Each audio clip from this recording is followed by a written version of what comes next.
Hello students, good afternoon.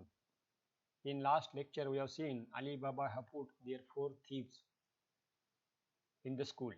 They have given the physics, chemistry, mathematics marks examination.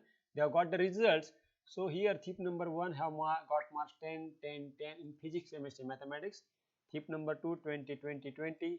Thief number 3 30, 30, 30. Thief number 4 40, 40, 40. And here we got the total. Clear? Eh?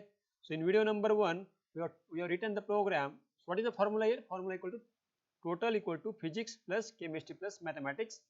Number of variables are 4. 3 variables are input, which are physics, chemistry, mathematics. Write the formula total equal to physics plus chemistry plus mathematics and print the total. This is a simple algorithm. So here total equal to physics plus chemistry plus mathematics. Let us write the code. So this is a simple Python code program to add 4 students using variable. So what we do? Enter physics, enter chemistry, enter math, write the total. This is the code for thief, first thief. This is the same code for second thief, same code for third thief, same code for fourth thief. You can see here first, second, third, fourth. So let us run the code and get the output. Run the code. Here I have got the output here. Enter physics marks here 10, 10, 10. We got 30 total. For second thief marks were 20, 20, 20, 20, 20, 20. For third thief marks were 30, 30, 30.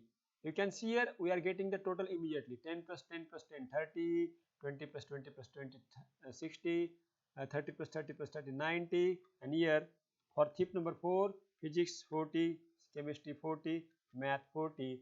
In this way we got the output. Is it clear? So this is the way to write the code.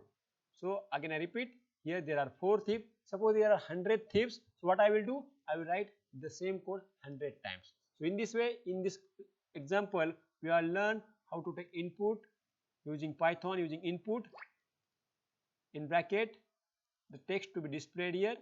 Okay. And here when we run the code, what is the output here? We got the output. What was the output? This is the output. Okay. Enter physics. Can you see this? Enter physics. Okay, just I resize the window so that you can easily see. Here enter physics, and that is assigned to variable physics, but by default it's string. So we do the typecasting by writing it into integer. We do typecasting. Enter chemistry.